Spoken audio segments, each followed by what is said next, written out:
All right. Hello, everyone, and thank you for joining me. I am Nancy Brooker. I'm a certified menopause coaching specialist and advanced EFT practitioner. And I'm one of the many working behind the scenes, trying to bring you all of this great educational content for Preventive Health Awareness Month. Today, I'm really excited. We are going to talk about something called emotional freedom techniques. And you might be thinking, what is that? You might have heard of it as EFT or tapping. It is an research-based mind-body approach to really processing difficult emotions using acupressure points and mindful and vocal attention to our thoughts and our beliefs. So at its core, it's really just a great way to relieve stress, to calm your nervous system, to help you, self-regulate. So, and it's available right at your fingertips, which is the coolest part. So very self-empowering that way. EFT came into my life probably, I don't know, 8 or 9 years ago now, at a very time when I really needed it. I was actually just looking for professional development hours for my job as a chartered accountant. Of course, this email came across and it was about this tapping, workshop, stress. And I thought, oh, I've got stress. Everybody's got stress. I'm going to go to that. But little did I know that weekend, it was that initial 3-day training. And the weekend before, my brother got really sick. And my brother had had a lifetime of health issues. And he had spiked a fever. And that just set off a spin of events that week. Coma, life, death, all this crazy things going on. And it actually spun out into about 4 months. But that week, I'd kind of forgotten about the training. He was stable the day of. So I thought, might as well go. I'm not doing any good being here. And I remember going into the training and I remember having my hair like this because I had been bawling all week. I was so dysregulated. And we started doing this weird tapping on her face thing. And I just really started to calm down, and I didn't really understand what was going on. But by the end of the weekend, I was super calm and focused, and I really needed that. My sister and I were health powers of attorney, and we were making some decisions that were life altering, and I don't know if I could have gotten through that 4 months without it. So I just knew that I had to learn more about it. So that was kind of my introduction to emotional freedom techniques. So I am so excited to have a conversation today with Dr. Craig Weiner about emotional freedom techniques and how it can help to help Canadians to really work towards getting moving, getting better sleep, all of these pillars of preventative health that we're talking about all month. We're going to talk about today. So I want to tell you a little bit about Craig, just a little bit. Okay, so Craig currently serves as the chair of the Board of Trustees for EFT International. And he's the co-director of the EFT Tapping Training Institute. He is an EFTI Master Trainer of Trainer, mentor, and accredited certified advanced EFT practitioner. He is also certified as an instructor and trainer for matrix re-imprinting for the EFT MRA Academy, licensed Meta Health Foundations trainer for Meta Health International. He co-facilitates the Tapping Out of Trauma, continuing education training, and co-produced with his wonderful wife, Alina, the film The Science of Tapping. He continues to maintain a private online client practice through most of his time and energy now is devoted to volunteering and training, mentoring, and certifying practitioners and giving presentations at various integrated healthcare conferences internationally, like this one. He has also worked in the healthcare field for over 33 years as a chiropractor, offering an integrated approach to supporting individuals in their physical and mental health and well-being. So I'm so excited to have you here. Thank you very much for talking to me No, today, for having yeah. this chat. So I, Well, thank you. I mean, I love these opportunities to talk not about myself, but about EFT and yeah, its applications, the implications of it, and opportunities to introduce EFT to people that maybe have just heard about it or haven't heard about it at all, and hopefully to to be able to not just validate, but to connect people with the possibilities of how it might be able to help them. So, yeah, thank you. yeah, yeah, great. So I told my story about sort of my EFT inception. I wondered, if you could just tell me a little bit about your story of how you found EFT. Yeah, I think it's interesting that many people that find the EFT, they come through different roads, and one of them is people suffering, like physical health conditions or anxiety or all kinds of conditions, and they find they're searching and searching and searching, and somehow they get introduced to EFT through their therapist, through something online, through TikTok or YouTube or something, and so they find it that way. Um, that wasn't my route. I was a chiropractor for probably 20 something years at that point. And I heard about EFT online, actually, from Dr. Joe Mercola, which is an Mm-hmm. alternative health website. Mm-hmm. And if I'm really honest, I was incredibly skeptical when I first heard about it, because it was like, oh, you can use EFT for this, and it's effective for this and that and that and that and that and that and that, and you should try it on everything and all. And my inclination was no one thing can do all those things. So I just basically forgot about it. Mm-hmm. And so, but that was that's how I first heard about it. Mm-hmm. Um, and then I often had guests at my clinic, because I would put a lot of continuing education and educational seminars for the community, my patients. And I decided to challenge myself with some interventions that I really didn't know much about. And so I said, I remember that. I really don't know much about it. I remember hearing about it. And I did a little bit of research to see if anybody in my community did that thing to come in and lecture and talk about it and have a conversation. And there was one person. And so I contacted them. I said, would you be interested in coming, having a dialogue? We call them transformational dialogues.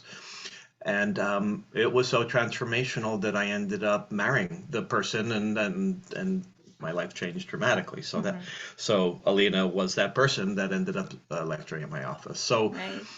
but for me, really, what I want to say other than the story about that was for me to be able to go from being a skeptic to Mm-hmm. being where I am now in my relationship to that was really starting to understand the science and research behind it. I needed to have some understanding and mechanism for how whatever technique you're using for health, it doesn't matter what it is, Mm-hmm. how might it be working?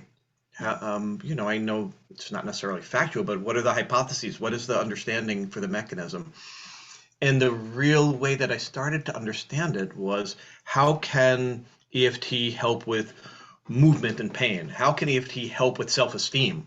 How can Mm-hmm. EFT help with me and my relationship to food? How can EFT help to change improved behaviors? How can it help? So all of those different things that we're talking about with this, Mm-hmm. with what we're talking about here in Canada, with what you're doing here, is really the relationship to stress, Yeah. right? Because if something stresses me out, I don't care if it's my relationship with my partner, or it's my relationship to my work, or it's how I feel about my body, or it's how I feel about making changes with regard to my health and well-being. And if those things stress me out and stop me Mm-hmm. from taking effective preventative measures or healthy behavioral changes, and I can reduce the cortisol and stress level to that, then I can start to think more creatively. Then I Mm-hmm. can be open to other possibilities of different choices. Mm-hmm. And to me, I mean, we have lots of understanding. I'm not going to get into here of neural mechanisms of how it's working with the brain and nervous system, et cetera. for how that happens, but that's what we're saying happen. We're starting to see if I can alter the way that my neurology and my neurophysiology work to reduce fear and stress and anxiety about that topic, that target, Right. then I'm more likely to engage in the topic. And that's really how EFT is able to work on such a variety of topics and changes that we're looking at. Yeah. And so we know that, that's great that you're talking about the stressors. We know we intuitively, we don't even need anything to tell us. We intuitively know that stress is not good for our health. It's wreaking havoc on every aspect of our system and causing complications in all different kinds of areas, like you were saying, nutrition, movement, sleep, all of that stuff.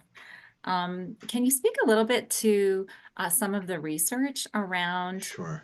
EFT and stress? Yeah, there's actually an amazing amount of research. I mean, we have, there's over 200 papers now in peer-reviewed research journals. There's over 75 clinical trials. We have, the gold standard, or what are called meta-analyses, which is not just a study in a trial, but a study of the trials and reviewing those. And because everybody wants EFT done for figure out that condition, you have so many different applications, and you need to build up a body of research about any one condition to be able to have a review of those. So the ones that we have the most trials published to date about that, and the meta-analyses show them to be highly effective, is a lot of psycho-emotional conditions like PTSD, anxiety, and depression are the strongest ones. We have a great body of research that has to do with the relationship with cravings and food and weight, a very strong arena that has to do with fears and phobias. We have a growing number that has to do with pain. So, I mean, and I can get to, you have single studies for lots of different conditions, but those are the ones that are growing. And what's been, the papers really started getting published around 2000, and really most of the paper, more than half of the papers have been published in the last 10 years. Yeah. Okay. And they've been growing that way. And they began with, most research had to do with what we call subjective factors, how people felt about something, which is still very, very important, because if I feel like I could do something, I'm more likely to do it. But really, it's been in the last few years that we've had a growing number of studies with objective findings, like not just how I feel about it, but seeing changes in the brain, seeing changes in brain waves, seeing the changes in hormonal levels, and those, epigenetic testing and just things like that. So that's really exciting, because that's more tangible evidence of change. Right. And so, we can look to, for example, just because we started with stress, the major way that we measure stress levels, other than somebody's subjective description of stress, is through cortisol levels. Okay. And there are now at least 3 studies, and more being replicated, that show anywhere from 24 to 42% decrease in cortisol levels as a result of EFT tapping, and depending on each study, how long the tapping session was and all of that. But when we start to look to this regular decrease in cortisol levels, that starts to point, oh, okay, so the tapping, or the EFT tapping as we're doing it, starts to reduce those stress levels. We know also that EFT is based upon the stimulation, the tapping, of very specific points on the skin. And these are points that, when we start to look at where those points were chosen from, they come from points that are shown historically to come from traditional Chinese medicine and their acupoints, right? More and more evidence is showing the evidence behind meridian acupuncture points as being very neurologically sensitive kind of windows electrically to the body and to the brain and nervous system. And there are studies, for example, Harvard Medical School had a big study that looked at the stimulation of acupuncture points with needles, but not with fingers, that, for example, decreased amygdala activation, which is a big, plays a large role in our relationship of fear related to something, right? So if we can reduce, again, effectively, our fear, worry, anxiety, stress levels about these different things, then we decrease those emotional responses, which then affect our thoughts, which then affect our beliefs about our capacity to do things or not do things, or how we feel about ourselves or the world, which can then make it easier for us to make behavioral changes Right. and physical changes as we Right. look to neurophysiological changes, because you really can't disconnect. I think we're finally at a point where the mind body system as a whole is kind of accepted as stress, because as soon as I start to think something negative, I start to feel something. That feel something then affects the choice that I make, which then affects Mm-hmm. the outcome, which then Big affects my loop. thoughts, which, Yeah. it's that big loop that we all Right. know. Right. It's, we're speaking now, it's 2 weeks, 2.5 weeks into the beginning of the year, which of course is traditionally a time that New Year's people resolutions. Yeah. have, right? I'm going to do something different now. And it's kind of a turning of the And calendar, I think right? we're actually past the date where most of people have given up on that. Yeah. Exactly. Why? Because the Mm-hmm. greatest predictor of our future is our past. Mm-hmm. And therefore, if I've had lack of successes and failures in the past, they tend to be Mm-hmm. um, the bones of our future, Our future. unless we're able to break a pattern, Right. unless we're able to see something differently. And that's what EFT helps us to do. So much of the work we're doing is being able to have more self-witnessing, to be able to have more self-compassion, to Mm-hmm. be able to make a different choice and follow through with it. Mm-hmm. So, I mean, that's a lot of what EFT does with regard Yeah. to health. I love that you've spoken quite a bit about the research, and I think that's really important because, and I forgot to mention earlier that I did post a video for everyone so they could see how the Great. tapping Perfect. works. So yeah, but it's funny looking and it's really odd, and you might look at it and go, I don't know what that is, but I'm not trying it. And so it's really great to have all of this incredible research coming through now, really validating it, and it's more encouraging It for is. people to give it a shot. But you know Yeah. what? Every breakthrough looks funny at first. Yeah. Before, in many different clinics, EMDR is another Hmm. process that's being used. And, there were movements and what is that? How can that Hmm. be affecting the brain? Hmm. And yet every new breakthrough has a period Hmm. before acceptance comes skepticism. And that's fine. I don't Hmm. have any problems with Yeah. Yeah. skeptics. It, Yeah. it does look funny. But it also is when we look to, for example, the role of EFT with stress, and not just stress, but adversity and trauma. So much of the cutting edge work in the psychotherapeutic field in dealing with one's history of trauma and how it affects one's present life is coming from techniques that include not just our thoughts, but including the body. So the somatic element in EFT, on one hand, it has an energetic component because it's using the energy system from traditional Chinese medicine. Hmm. It has the psycho-emotional aspects of how I think and feel about something, but it also includes the stimulation of the body and the awareness, the mindful awareness of what's happening in our body. Hmm. So it really is a very holistic, complete treatment that, or approach that is seeming to show that mind-body perspectives on working with change is really effective. Yeah. Yeah.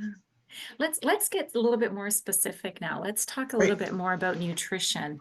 And you've alluded to it earlier too, but in terms of nutrition, Hmm. many of us know what we need to be doing. We know we need Yeah. to be eating healthy. We know we should say no to this or yes to that, or, but we just have some resistance to actually doing it. Hmm. And so let's just have a little chat about, how the EFT can help with that resistance, the types of things that we might be working on. I know there's Sure. some great research in this area as well that's been done in terms of food cravings and weight management, and Yeah, just the whole connection to, the emotional yeah, connection to food is so strong.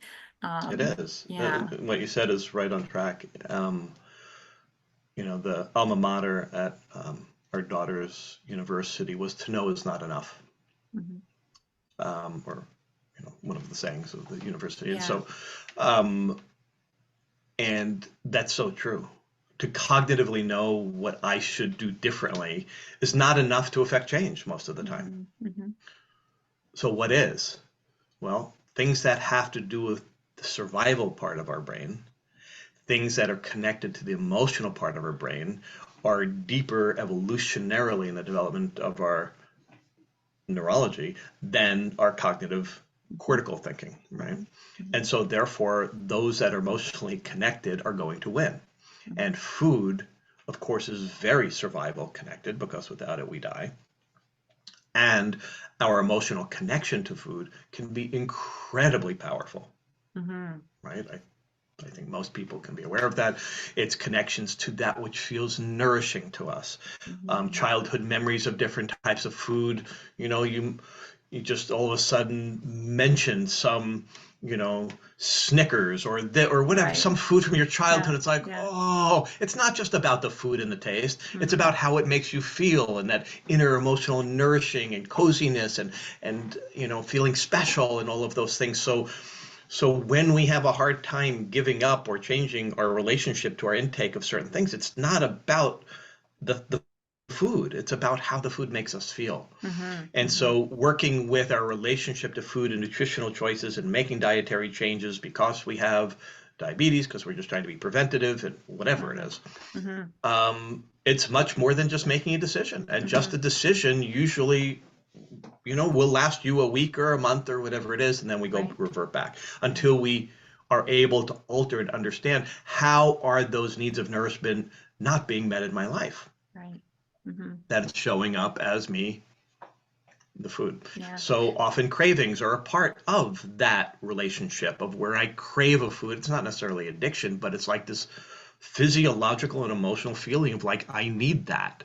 I need that to give me energy. I need that to give me, right? All of those things. So when we use EFT, we start tapping into our relationship to those emotional learnings and underpinnings of what is this relationship that I'm having a hard time letting go of? Because if I let go of this, I remember, somebody that when we were working, it had to do with the coffee that they couldn't get rid of was because it reminded them of when they would sit down with their grandparents who are past now and the love that it evoked. And so the idea that if I gave this up, I'm giving up, it doesn't make sense. Right. But somehow I'm losing my connection to My grandparents. someone Yeah. loved or whatever that is. So those working with that is really important. Go I ahead. think it's really interesting.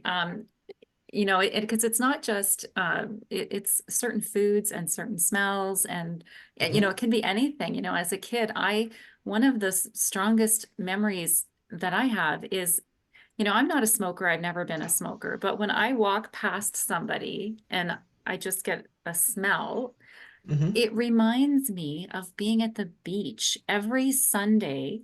All of my neighbors would convoy up to the beach. We would have a big picnic, a big day at the beach. And back in those days, people were smoking on the beach. And so you would smell that smell. So it's all these connections that are so strong.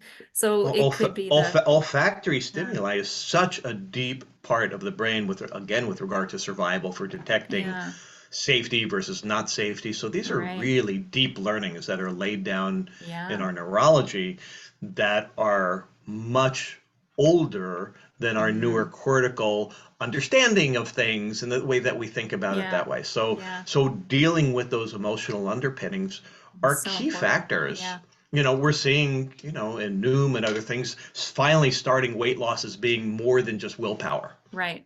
Yeah. Right. And in a lot of the studies, for example, when we look to EFT studies for food cravings, we look to the fMRIs as far as changes in the brain. And we look at these things, the EFT that's being done may begin with cravings, but it starts to explore what is my relationship to, how is this food providing some nourishment or filling a gap in my life that might be missing. And then we start to address those. Right? Yeah. So nutritional changes is a big one because Yeah. Okay, so let's talk movement because that's another area we all know what we need to do, right? And I feel like we're going to be repeating the same sort of comments, but it bears you're repeating. right. Yeah, it's but it true though. bears But repeating. when I think about movement and the idea of that, it's easy to target exercise, right? But movement is affected by a lot of things. So it might be affected by pain. Pain. Yeah. Right. So there's it's a short list, but a growing list of studies that are showing EFT to be effective for pain. But what's interesting in the pain studies, are the measurements of not just the physical pain, but the anxiety around the pain, the depression around the pain, the motivation around the pain. So all of those things are a very complex interaction. I mean, being a chiropractor for over 3 decades now, I see it all the time. Try to separate physical pain from emotions connected to it. You can't, because pain that limits my ability to lift my child, pain that limits my ability to go for a walk in the woods, pain that limits my ability to go, working with a patient this week, and it's like they're really concerned that they can't go skiing because their doctor told them to not do the moguls because that, and people often are willing to go through the pain, but they don't want to have the loss of the activity. So, Right. so the ability to move in whatever way, exercise or gardening or whatever it is, you can't disconnect the physical pain from the emotions that get associated, the worry that it's going to get worse, the resentment that they're having to deal with it, the anger for what it's preventing them from doing. So what I tell patients, clients, when I'm talking to people is if we can lower the emotional content, the heightened emotions, that's going to lower our stress levels, which is going to allow the body to, cortisol doesn't help the body heal in the way. So if we can lower those stress levels, lower the cortisol levels, have more self-compassion for their injuries and themselves, be able to have more understanding and compassion and empathy for why they may not be ready to be motivated to take a next step. So I'm working with somebody the other day, for example, and they're just feeling unmotivated, exhausted, and it's showing up in different ways that they're not doing things they would like to be doing. So what's happening is while they're not doing as much activity, they're then judging themselves for not doing as much activity. The judging themselves for not doing as much activity makes them want to tune out, in which case they're less active. The less active makes them more annoyed because they're not doing that, and they get caught in the cycle. Right. And they just keep doing this, even though they know they want to be doing something differently. Yeah. So this is where like EFT can like kind of get in there and break that cycle to explore why. And EFT, I also want to say, this might be a good moment, can be done in a variety of ways. Number one is to use in the moment on your own as a self-help, self-regulatory technique to be able to decrease the amount of self-anger, frustration, anxiety, worry, doubt, all those different emotions that can stop me from getting out and taking my first day out for a first walk, etc. But then ultimately, to really resolve the underlying problems, many people, there's reasons that we develop that. There's adversity and traumas and bad things that happened to us and things that we failed at before and beliefs that got built on those. Because when we have emotionally intense events, this is where prime neural learning happens, that we make decisions about who we are or what we're capable of, that we're not good enough, that I'm not a person that exercises, that whatever they are, that we learn, and those can stay for a lifetime. So we have to be able to break those patterns, and that's often where working with a skilled practitioner can help us see what we're not seeing and ask questions that we aren't necessarily know to ask ourselves. Yeah. I know working with women who are in peri and postmenopause, a big one is, well, this is just how it is. Like, I can't do anything. I don't have any control. Like it's not in my control. What can I do? This is just how my family, this is how my family experiences this time in life. And, that's it. A thought repeated often enough becomes a fact. That's right. That's the way things are for me. That's who I am. That's the way it is. Yeah. And we don't even have that room to go, well, maybe that's just a belief and it's not necessarily a fact, but it's become so well entrenched in our thinking that it feels like a fact. Right. Yeah. And I find the EFT is really great at helping you zoom in on what those beliefs are and transforming them for sure. Okay, let's talk sleep, because something like 40% of Canadians, I think, are suffering from insomnia, and like 3.5 million, 10% have chronic insomnia. And we know how crazy making lack of sleep can be, right? We get triggered, we get snappy, we can't focus, we're just not as resilient. So can you speak a little bit to Yeah, how, sure. sleep can be helped as well? There are several studies that show Yeah. EFT to be statistically significant in their help in elderly populations and other populations. Hmm. Um, Sleep is complex in the sense of, number one, let's be honest, there is a wide array of factors that can affect your sleep, Hmm. right? I mean, from hormonal factors, and of course, perimenopausal is a common one, and whether it's from our body temp, not our, in a woman's body Yeah. temperature that's rising. Sorry about that. To Stressors from thyroid day. levels and Yeah. stress, right? So there's a lot of physical things, Yeah. physical pain. Then we have, for example, the anxiety and stressors of things that have happened during the day that we keep Hmm. cogitating and thinking and recurring in our thoughts that don't let us sleep. We have, Things coming factors up. from light, so we have light in Yeah. our, light and temperature. We have Yeah. unresolved issues that we put aside emotionally and that show up before we go to bed. I mean, there's so many different factors Yeah. Hmm. that affect sleep. So one of the things that I recommend for anybody having sleep is taking the time, and then we didn't even get into like screen time and Yeah. all Yeah. those kinds of Yeah. things, right? Yeah. I'm going to do a Um, video on that. So, okay, great. Okay, so take learning how to tap oneself, and maybe taking an evening, not just right before bed, but in the evening, to actually tap on and start to mhm. witness and allow to come forth and move through, which is what EFT does. It allows us to just, it's not that emotions are bad, that they're critical, but we shouldn't be holding on to them. Or if we stuff them down, they become like a whack-a-mole. Mhm. So being able to like kind of do a review of the day, and some people use gratitude journals, and this isn't the only way of doing anything, Right. Yeah. but being able to find a way of realizing, oh, slightly beneath the surface, it did happen, and I can tap on things that happened during my day to just be able to let something go, so I Hmm. can more peacefully Yeah. move into a different brain. And EFT has shown to affect brain waves. So if we can slow our brain waves down before we enter sleep, it's going to be easier to go into a REM sleep time and fall asleep. Right.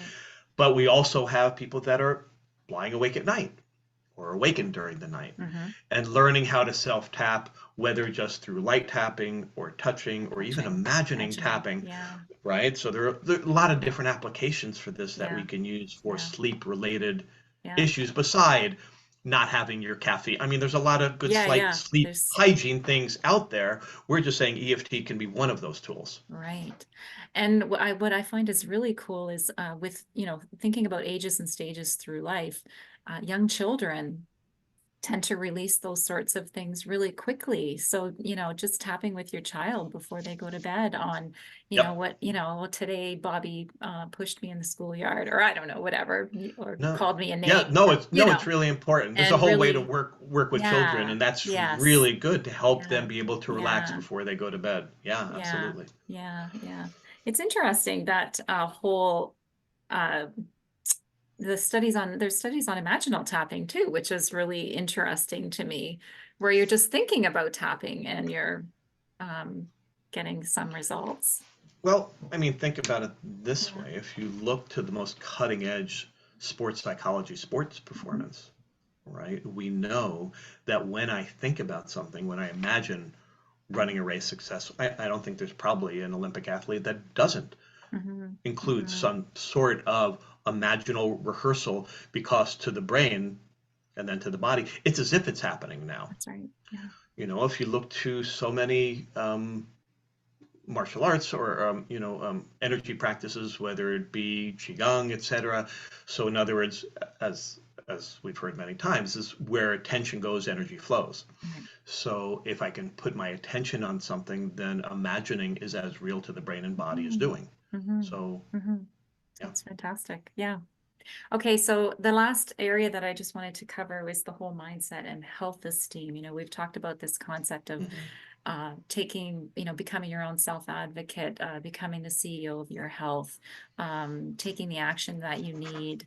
And so, I was going to say, how can we bring EFT into this and have it help the individuals to become, the CEO of their health? But we've really been talking about it the whole time. you know, Yeah, really. I think there's some other things we could say when we start to look at, for example, just performance. It's an Mhm. interesting array of small studies that we have, for example, using EFT in sports for increasing efficacy of like basketball free Free throws, throws, yeah. or women soccer players, Mhm. or a soccer performance. But also we look to a lot of studies for high school and university test Right. performance, Mhm. right? Mhm. So when we start to look at performance related things, we see effectiveness in studies documented that way.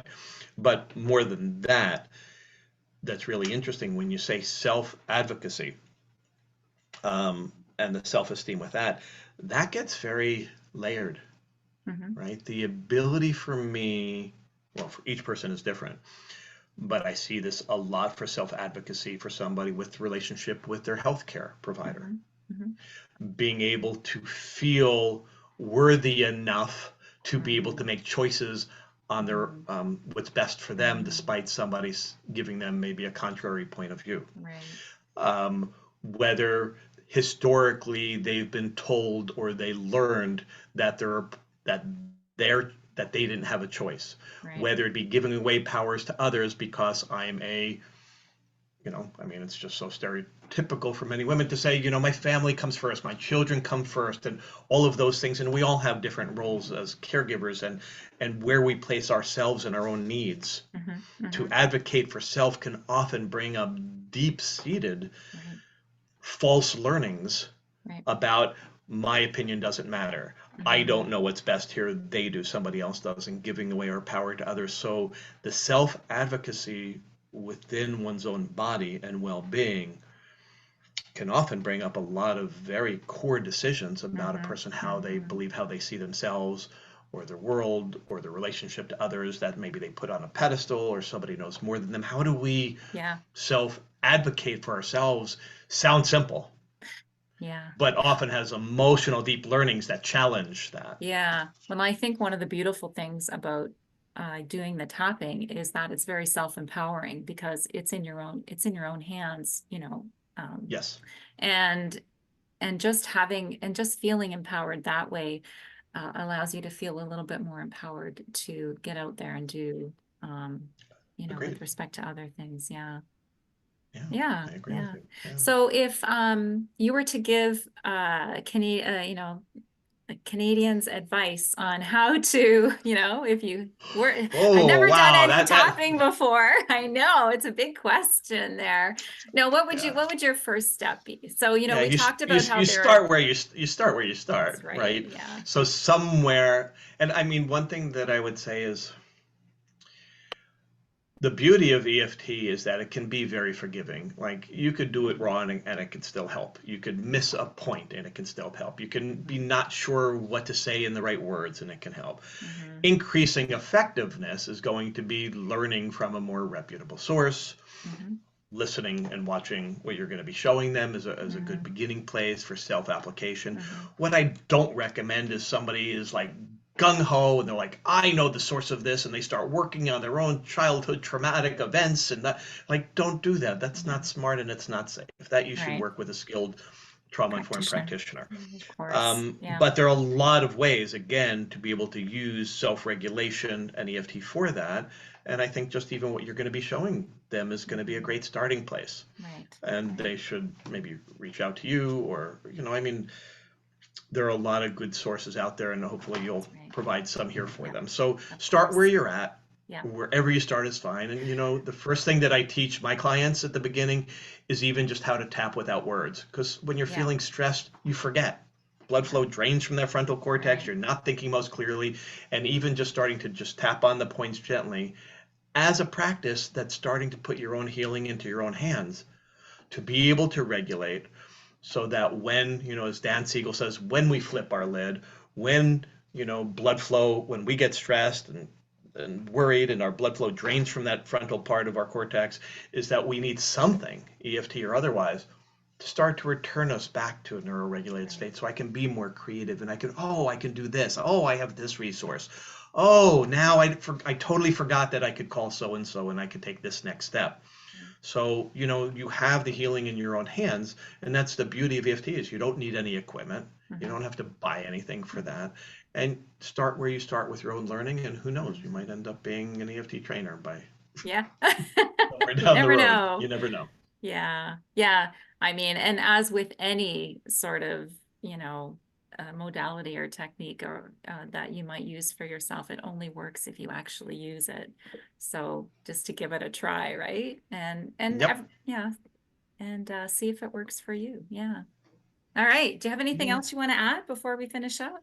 No, I mean, I just want to thank you that, you know, reaching Canadians around the entire country and anything that supports, you know, being aware of maybe new ways of looking at something and being introduced to Mhm. different Mhm. possibilities that didn't exist before, and Mhm. just recommitting to one's own health journey and well-being journey and the different levels that it can show up as is worth Mhm. its time. So thank you for Wonderful. doing and all the work you're doing and for Well, inviting me.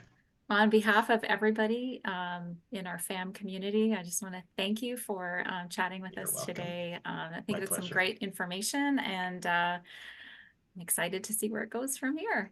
All right. Good Take luck. care.